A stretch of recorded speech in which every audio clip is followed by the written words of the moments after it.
Bir meslek kanunu çıktı biliyorsunuz. Biz aslında bu meslek kanunu çıkarken sendika olarak, Eğitimciler Birliği Sendikası olarak yetkili sendika olmaması hasebiyle sorumluluk bilincimizle kapsayıcı bir yasa teklifi hazırlamıştık. 92 maddelik bir teklif bu ki öğretmenin nasıl yetiştirileceği, öğretmen istihdamının nasıl sağlanacağı, öğretmen istihdam edildikten sonra süreç içerisindeki gelişimini nasıl sağlayacağı ve emekliliğe dair bütün hakları da barındıracak şekilde özlük haklarını da kapsayan bir süreç olması gerektiğini söylemiştik.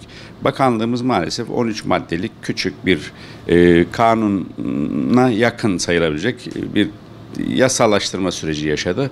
Çok ciddi eksiklikleri var. Bu bağlamda en başta istihdam biçimi olarak 4A kadrolu istihdamı esas alması gerekirken maalesef ikinci bir istihdam türü olarak 2016'dan bu yana uygulanan 4B sözleşmeli uygulama var. 3+1 dediğimiz bizim süreli sözleşmeli diye ifade edilen bir istihdam. Önümüzdeki günlerde onların şu ana kadar olan kısmı kadroya geçirilecek ama yeni süreçte yine 3+1 sözleşmeli istihdamın devam edeceği noktasında bizim endişelerimiz var. Bunun kaldırılması gerektiğini ve tek istihdam tipi olarak 4A'yı seçmek gerektiğini ve bunu tercih etmek gerektiğini hükümet yetkilileriyle defalarca paylaştık. Kanun teklifimizde de açık. Tabii bir başka kanayan yaramız var bizim istihdam özellikle.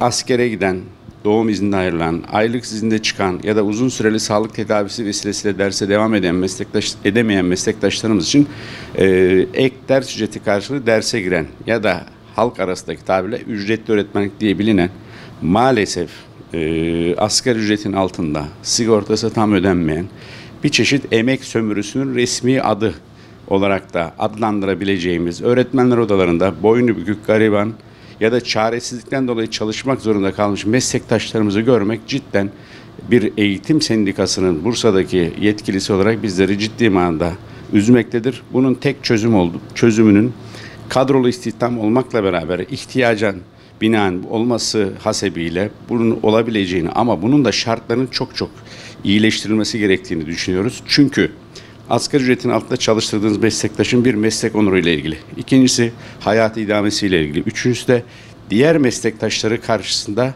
ciddi manada bir eziklik yaşamasına sebebiyet vermesi hasebiyle bunu bir son verilmesi, bunun sonlandırılması gerektiğini, bunun da hükümetin, yetkililerin elinde olduğu bilinciyle ölçümüz de şu: asgari ücretin altında çalıştırılmaması, sigortasının tam ödenmesi, kendisi gibi derse girdiği diğer kadrolu meslektaşlarının faydalandığı ek ders ücreti, nöbet ücreti, belletmenlik ücreti gibi değişik vesilelerle bu kardeşlerimize kurs ücreti gibi değişik vesilelerle desteklenerek bir miktar nefes alabileceklerini, 10.000 bandın üzerine çıkarak bir miktar yaşamlarını daha kolaylaştırabileceğini düşünüyoruz.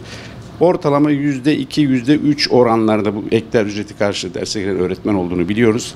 İllere, ilçelere baktığımızda ama bunun kesin çözümünün de kadrolu istihdam olduğunu bir kez daha hatırlatmak istiyoruz.